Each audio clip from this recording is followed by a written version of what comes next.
चलो, cell the fundamental unit of life. हम लोग एक बायोलॉजी का ब्रांच है जिसको बोलते हैं हम साइटोलॉजी। तो सिर्फ साइटोलॉजी के अंदर हम लोग डिटेल सेल के बारे में पढ़ेंगे। तो साइटोलॉजी अब क्या होता है?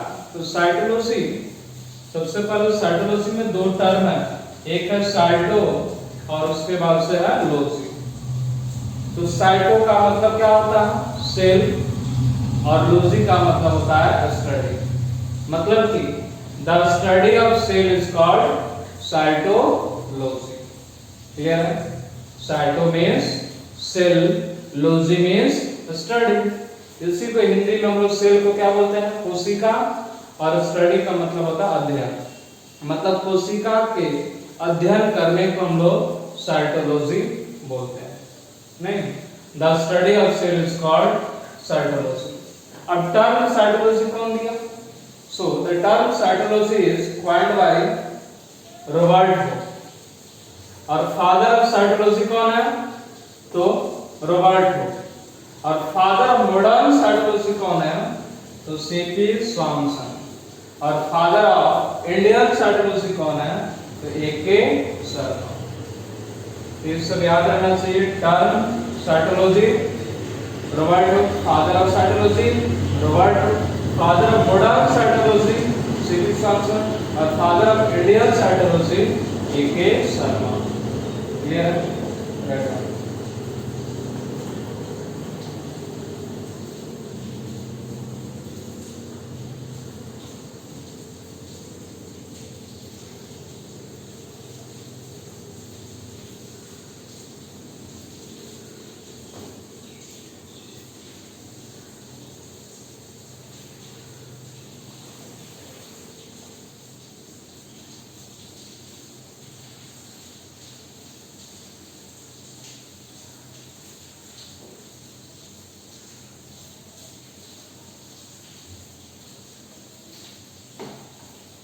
चलो,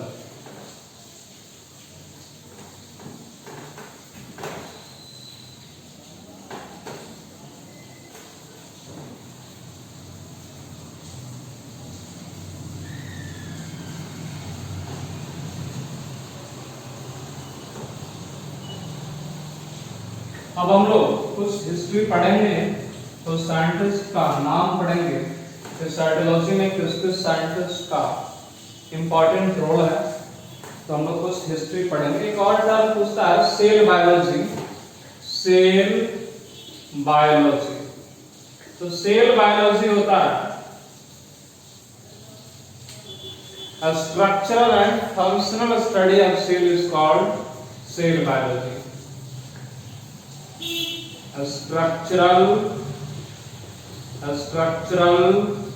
and functional study of cell is called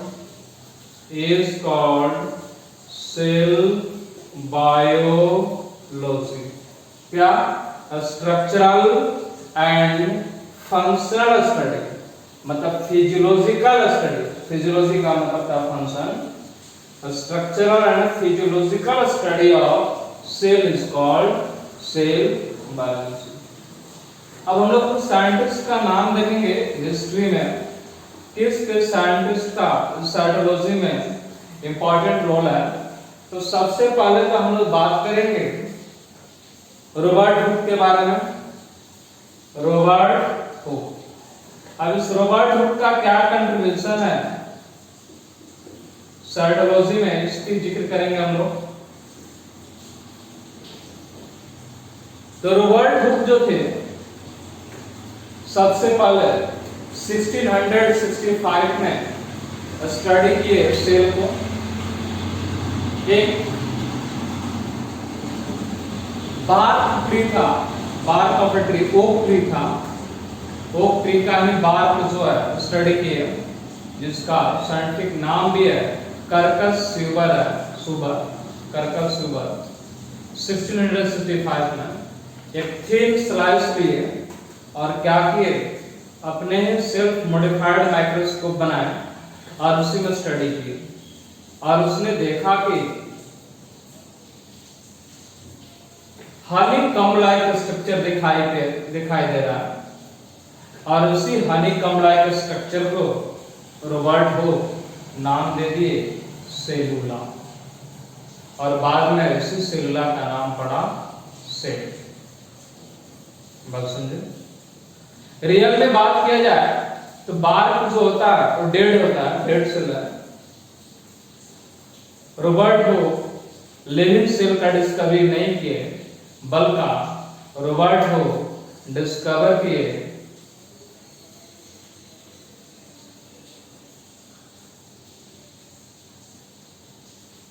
dead cell wall का डिस्कवर किया। फिर भी सेल के बारे में इनका पहला अप्रोच था, इसलिए सेल का डिस्कवरी इन्हीं के नाम जाता है। और जो कुछ भी स्टडी किए, एक बुक लिखे जिसका नाम है माइक्रोग्राफिया, उसी बुक में ये सब मेंशन किए। पूछता है who has written the book Micrographia, तो बोलेंगे रॉबर्ट हुक।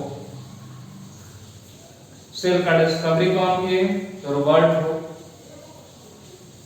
अगर बोलता है लिविंग सेल का डिस्कवरी कौन किए, तो अलग साइंटिस्ट है जिनका नाम है एंटोन वॉन लीवेनहुक, जो 1674 में डिस्कवर किए। चलिए हम लोग रॉबर्ट हुक के बारे में कुछ जानकारी लेते हैं। सबसे पहले क्या कहेंगे, he discovered the cell, he discovered the cell in 1665.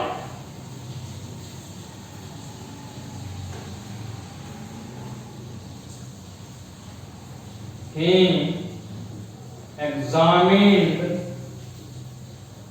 the thin slice of bark of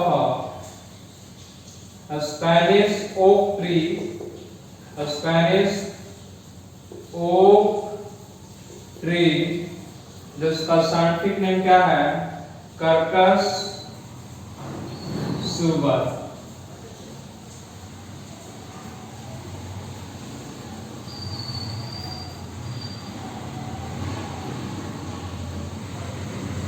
And he find there is honeycomb like structure, honeycomb like a structure, and called them cellula. After that, this name has changed, and today it is known as cell. And cellula modified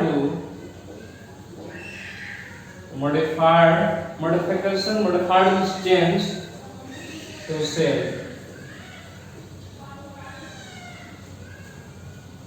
अब honeycomb like structure था, जैसे कि hexagonal structure आता है, लगता है कि cyclohexane है, उसी तरह का स्ट्रक्चर। तो एक्चुअली इसने जो स्टडी किया वो क्या था, डेड सेल का स्टडी किए, और सेल नहीं डिस्कवर करके एक्चुअली में डिस्कवर किए थे क्या, सेल वॉल।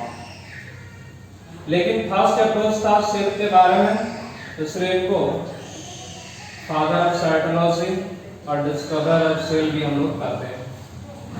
उसने देखा क्या सेल में कि डार्क रूम है, डार्क हॉलो रूम है, और उसी को बोल दिए सेल।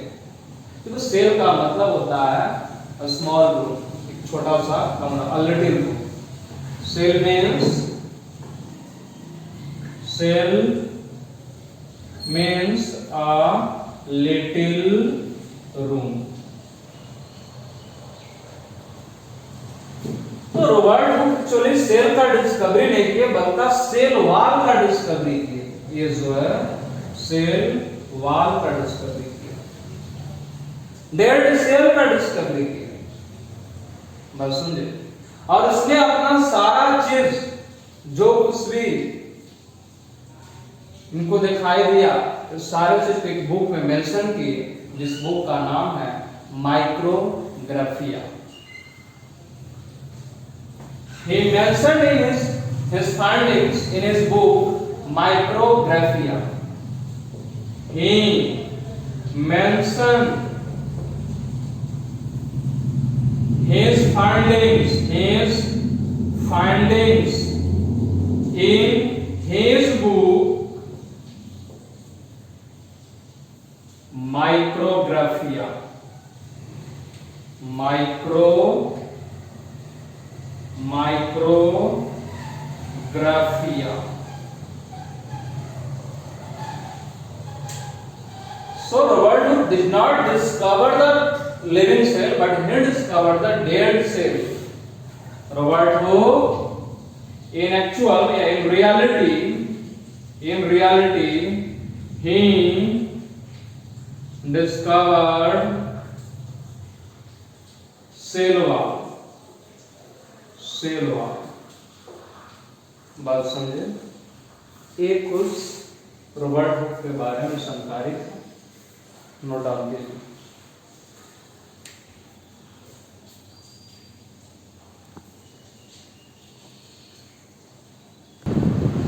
चलिए आप लोग लिख लिए होंगे और आगे हम बढ़ते हैं। तो याद रखना है, सेल बायोलॉजी का मतलब हो गया structural and functional study of cell. क्या बोल सकते हैं हम लोग? Structural and physiological study of cell is called cell biology. Physiology में टोटल आ गया function, study of function is called physiology. Physio का मतलब ही होता है फंक्शन। चलो अब हम लोग रॉबर्ट हुक के बारे में जानेंगे। अगर पूछेगा व्हाट इज द सेल तो क्या बोलेंगे? Robert. In which year? In 1665। कौन से प्लांट लिए थे, कौन सा ट्री पर? तो लिए थे उन्हें कर्कस पर। थिक स्लाइस लिए थे, अपने माइक्रोस्कोप जो बनाए थे उससे माइक्रोस्कोप के अंदर स्टडी किए थे। ये एम्प्टी डार्क रूम देखे थे और उसी का नाम रख दिया सेलुला। सेलुला का मतलब आज हम लोग सेल जानते हैं। और अपना सोर्सी फाइंडिंग्स टाइप बुक में मेंशन किए micrography. Cell biology NEET point of view और even UPSC point of view important है। नीट में जो कम से कम सेल बायोलॉजी से 5 से 6 क्वेश्चन आता है साइटोलॉजी से, लेकिन इस चैप्टर का रिलेशन जो है एंटायर बायोलॉजी में, यह हम लोग कह सकते हैं कि cell is the heart of biology. If you didn't know the cell then it means you didn't know the biology, you don't know the biology। Cell के बारे में अगर जानकारी नहीं हो तो बायोलॉजी का जानकारी काफी मुश्किल है। तो ये कंप्लीट बायोलॉजी इसी पे डिपेंड है, इसी सेल। तो सेल का स्टडी करना इंपॉर्टेंट है। सेल का कंसेप्ट क्लियर है तो पूरे बायोलॉजी समझ में बहुत बढ़िया से आएगा।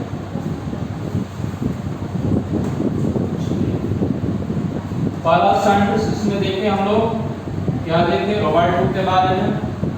अब जो है आगे रॉबर्ट हुक के बाद हम लोग देखेंगे एक और साइंटिस्ट आते हैं जिनका नाम है एंटोन वॉन लीवेनहुक।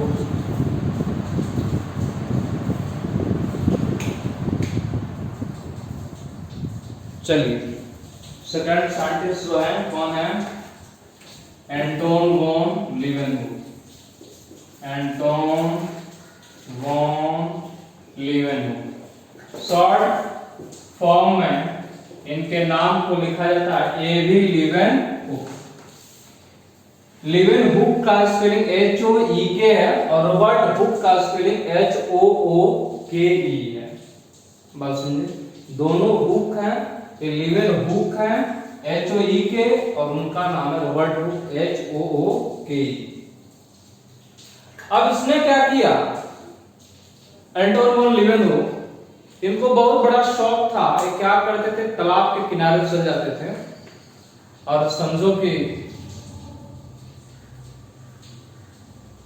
स्लाइड ले लेते थे और मड जो होता था उसको स्टडी करते थे, सलाइवा मिलता था उसको स्टडी किए, ब्लड का, इंसेक्ट का, स्पर्म का, और अपना ही जो सेल्फ मेड माइक्रोस्कोप बनाए थे उसी के अंदर स्टडी करते थे।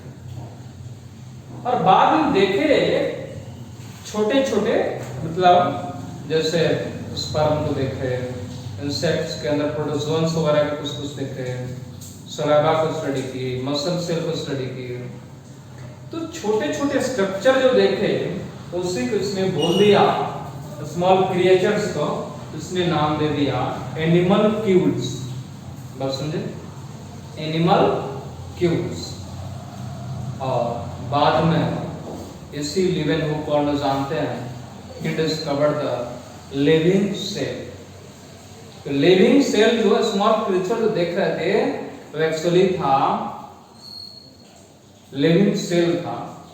और हम लोग जानते हैं कि लिविंग सेल का डिस्कवरी यही Anton von Leeuwenhoek, discovery of cell Robert Hooke. लेकिन अगर स्टेटमेंट देता है या क्वेश्चन पूछता है who discovered the living cell, तो बोलेंगे एवी लीवेनहुक। क्लियर है? और for the discovery of protozoans, for the discovery of bacteria, for the discovery of microorganisms, he considered as father of microbiology, father of bacteriology, father of protozoology and etcetera. He also discovered the sperm cell, he discovered the muscle cell, he discovered the RBC and so on। और उसने भी अपना book लिखा जिसका नाम है Secrets of Nature। His each and every findings are mentioned under his book Secrets of Nature। Clear है? 1674 में। Sorry, The Anton von Leeuwenhoek discovered, क्या लिखेंगे, A.V. Leeuwenhoek, A.V. Leeuwenhoek discovered, A.V. Leeuwenhoek discovered living cell। A.V. Leeuwenhoek discovered living cell। Very important point है, बहुत बार question ही पूछ चुका है NEET में कि who discovered living cell.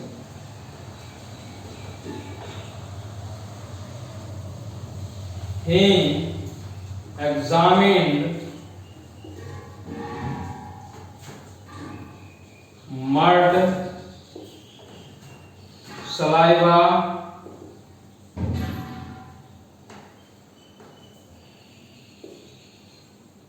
semen,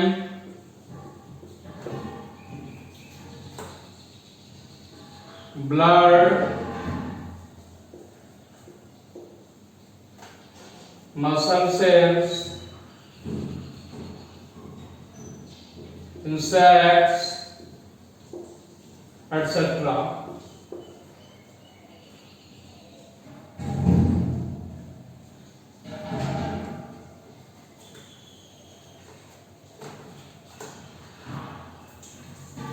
He finds that there is a small creatures and called them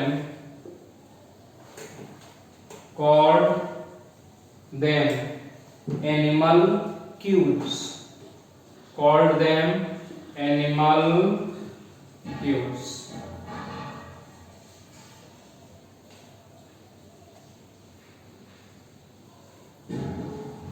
So he discovered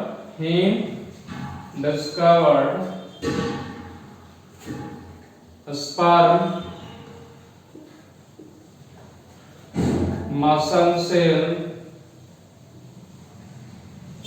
red blood cell, protozoans,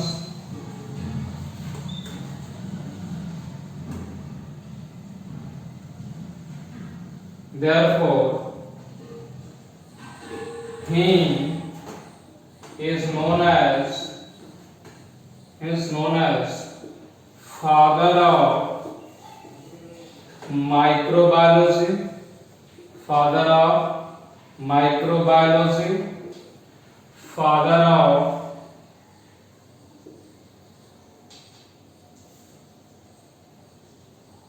protozoology, father of protozoology,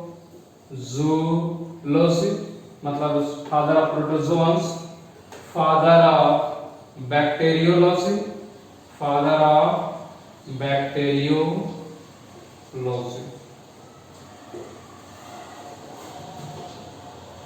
So his findings are mentioned in his book Secrets of Nature, या published in Secrets of Nature. क्या लिखेंगे?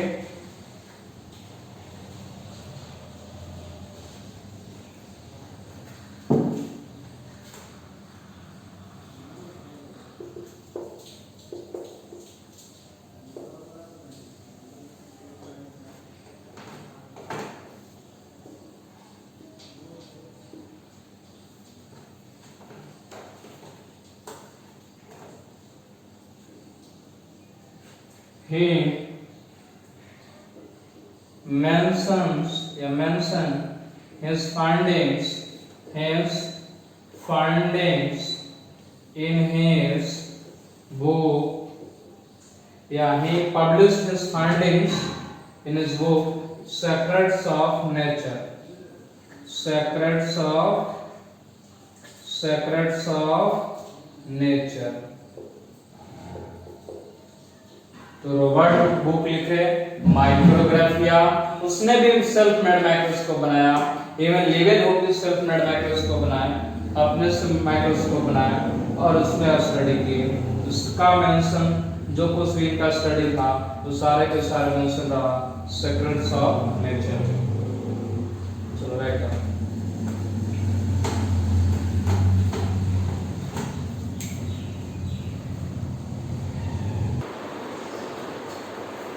चलिए अब हम लोग आगे बढ़ते हैं।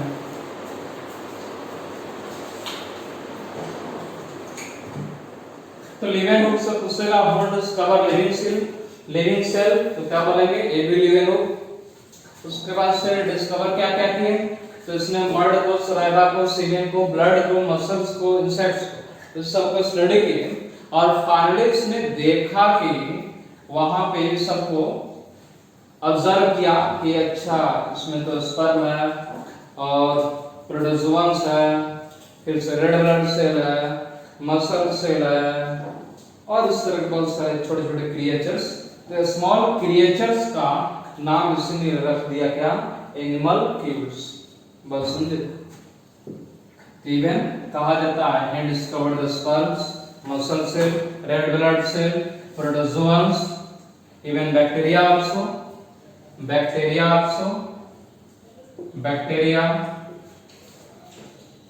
Therefore he is known as father of microbiology, father of protozoology and father of bacteriology, and his findings were mentioned in his book, and his findings were published in Secrets of Nature. Clear है sir. अब जो है आगे हम लोग पढ़ेंगे cell theory. अब उसी में दो साइंटिस्ट का नाम आएगा, जैसे Rudolf Virchow, Karl Nageli, Matthias Schleiden, Theodor Schwann. तो सेल थियरी में तो इस सब का नाम हम लोग देख लेंगे, बात समझे। जैसे रुडोल्फ बार्सो जो है उसने कहा कि सेल्स जो अराइज हुए हैं प्री एग्जिस्टिंग सेल से, मतलब दादा परदादा परदादा के परदादा से सेल्स जो हैं कमिंग जनरेशन में आते रहते हैं। सेल्स पूछा गया कि वो सेल आया कहां से, तो किसी के पास उस जमाने में जवाब नहीं था। उसमें एक रुडॉल्फ वर्सोव थे जिसने कहा cells are arises from pre existing worms. Actually इस तरह बोले ने, उसने कहा omnis cellula e cellula. Omnis cellula e cellula means cells are या cells arises from pre existing worms. बात समझे? ये दो लाइन है, इन लोग के बारे में भी लिख लीजिए।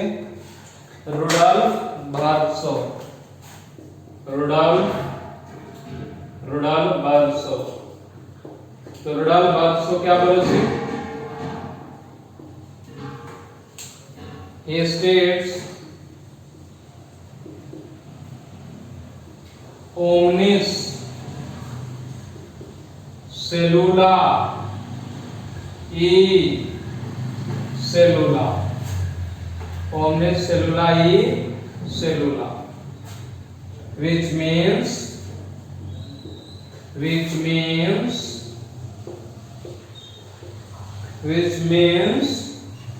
cells arises from pre-existing worms।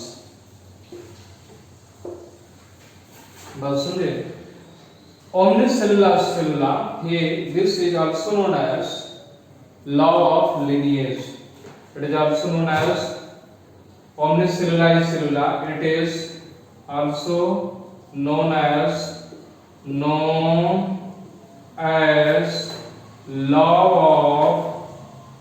of lineage, law of lineage। Karl Nageli का एंट्री होता है उसी समय। कार्ल नागेली, उसने क्या किया, प्लांट सेल का स्टडी किया और उसने बोल दिया कि प्लांट सेल्स जो है ये अराइज हुए हैं प्री एग्जिस्टिंग सेल्स। बस समझे? Karl Nageli, he said that in plants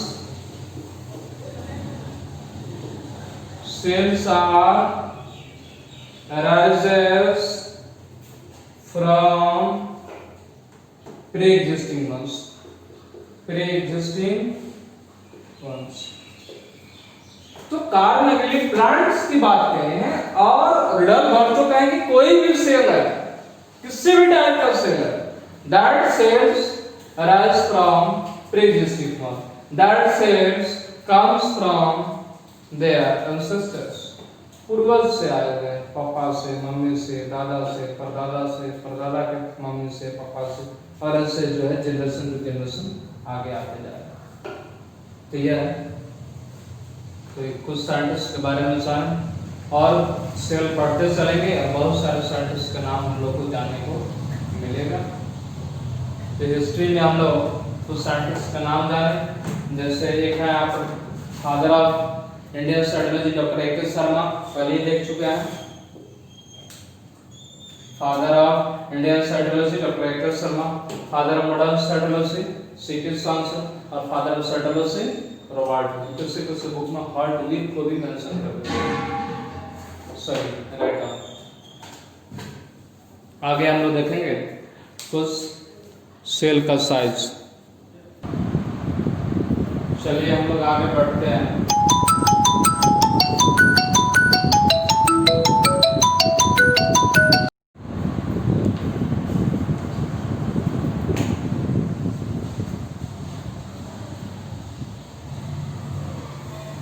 चलिए आगे हम लोग साइज वगैरह देखेंगे सेल के। साइज क्या है, अभी तक जो कुछ भी पढ़े हैं इसमें to start discovery of cell, discovery of cytology, start of cytology, father of cytology, living cell का डिस्कवरी, डेड सेल, ये सब कुछ था। चलो हम लोग देखेंगे general facts related with cell. General facts related with cells. General facts related with cells. सबसे पहले हम लोग बात करेंगे लॉन्गेस्ट सेल की। लॉन्गेस्ट सेल, तो लॉन्गेस्ट सेल का नाम आप लोग को मालूम होगा। लॉन्गेस्ट सेल कौन है? तो कौन है? नर्व सेल है। क्या? नर्व सेल, मतलब neurons. Study of nerve is called neurology. Nerve cell, longest cell, nerve cell, neuron. और अभी किसके अंदर नर्व सेल लॉन्गेस्ट है? In giraffe. इन जिराफ, तो जिराफ का जो नर्व सेल है लगभग उसका साइज है, लेंथ है approx 1 metre, more than 1 metre. अगर वही ह्यूमन की बात करें, इन ह्यूमन, तो ह्यूमन में लगभग 90 सेंटीमीटर का होता है। तो लॉन्गेस्ट सेल क्या हो गया? Nerve cell.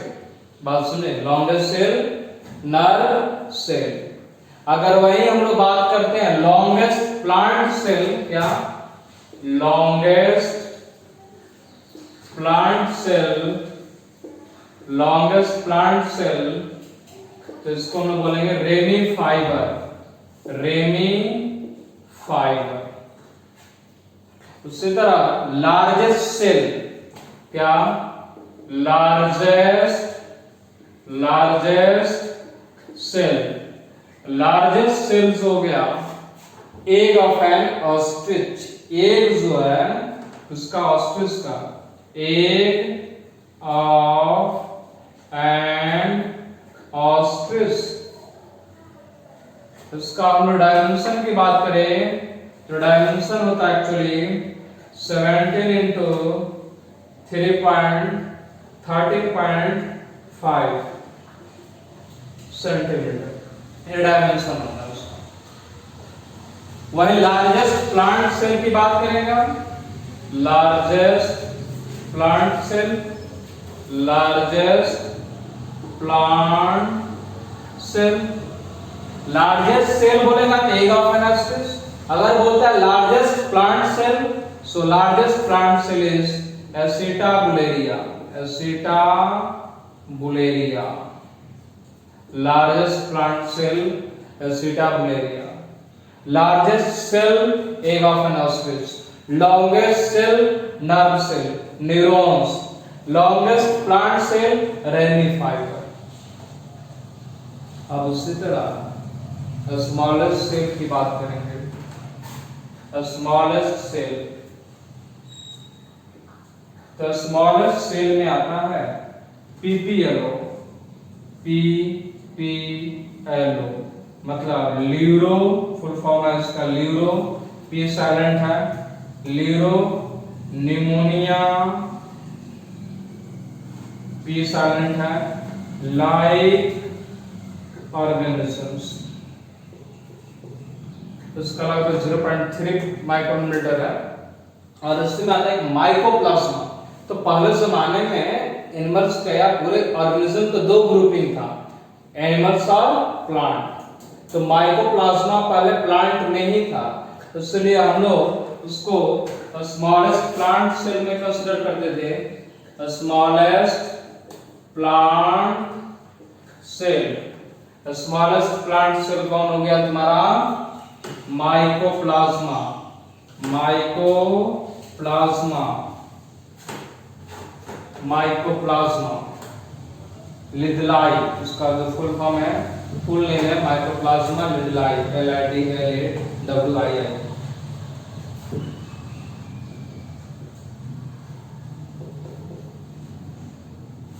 कितना? तो 0.1 माइक्रोमीटर है। बात समझे? लिखिए।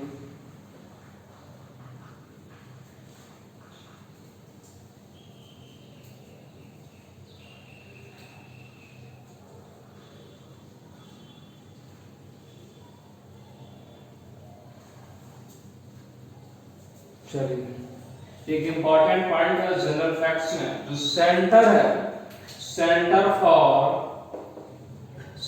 For cellular and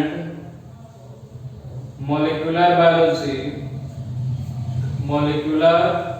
biology, center for cellular and molecular biology at Hyderabad. कहाँ पे है? Centre for cellular and molecular biology कहाँ पे सेंटर है? तो हैदराबाद में। काफी इंपॉर्टेंट है हैदराबाद। जो सेलुलर स्टडी करते हैं, मोलिकुलर बायोलॉजी का स्टडी किया जाता है, इसका स्पेशल रिसर्च सेंटर जो है कहाँ पर है? हैदराबाद में। Centre for cellular and molecular biology eight Hyderabad. बात समझे? 1 माइक्रोन मीटर जो होता है, 1 माइक्रोन मीटर, कुछ टर्म आएंगे जैसे साइज वगैरह में। 1 माइक्रोन मीटर, इसको हम लोग माइक्रोन को ऐसे भी लिख सकते हैं म्यू और मीटर। 1 माइक्रोन मीटर से हो गया तुम्हारा 10⁻⁻6 मीटर। उसी तरह 1 नैनोमीटर 10⁻⁹ मीटर। 1 angstrom 10⁻⁻10 metre. तो ये सब जो है यूनिट है जो कि काफी छोटा लेंथ के लिए यूज होता है और इसका काफी यूज है।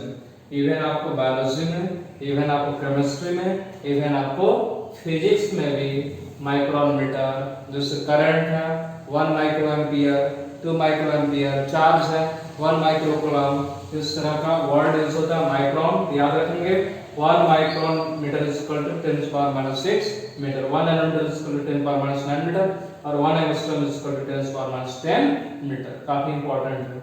बायोलॉजी में सबसे ज्यादा माइक्रोन और एंगस्ट्रम वर्ड यूज होते हैं। चलिए आप जरा इसको नोट डाउन कीजिए, राइट डाउन फास्ट।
फिर मिलते हैं हम लोग नेक्स्ट क्लास में।